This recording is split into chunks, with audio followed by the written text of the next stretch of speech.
কোথায় গিয়েছিলি? শিমুলের কাছে। কেন? ওকে মন ভরে দেখতে। আমার শরীরটা এখানে ছিল, কিন্তু মনটা ওর কাছে পড়েছিল। আজ এতটা বছর পর আমি আমার মনটাকে শান্তি দিতে পেরেছি। এবার তুমি যদি আমাকে মেরেও ফেলো, আমার কোনো দুঃখ নেই। মেরেই ফেলবো তোকে, তোকে আমি শ্মশানে পাঠাবো। আমার শরীরটাকে তুমি শ্মশানে পাঠাতে পারবে বাবা, আমার মনটাকে পারবে না। না, পারবো না। আরে সাগর মন্ডল না পারে কি? পারলে তুমি আমার মন থেকে শিমুলের নাম মুছে দাও। তোর মনটাকে আমি টুকরো টুকরো করে ফেলবো।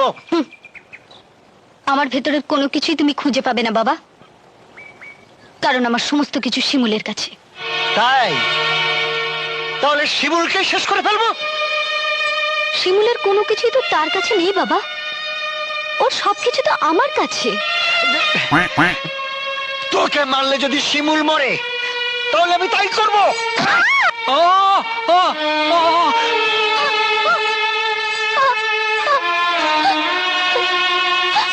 কি রক্ত! কি হয়েছে? কি হয়েছে বাবা? রক্ত! রক্ত কোথায়? ও তুমি দেখতে পাবে না মা, আমি দেখতে পাচ্ছি।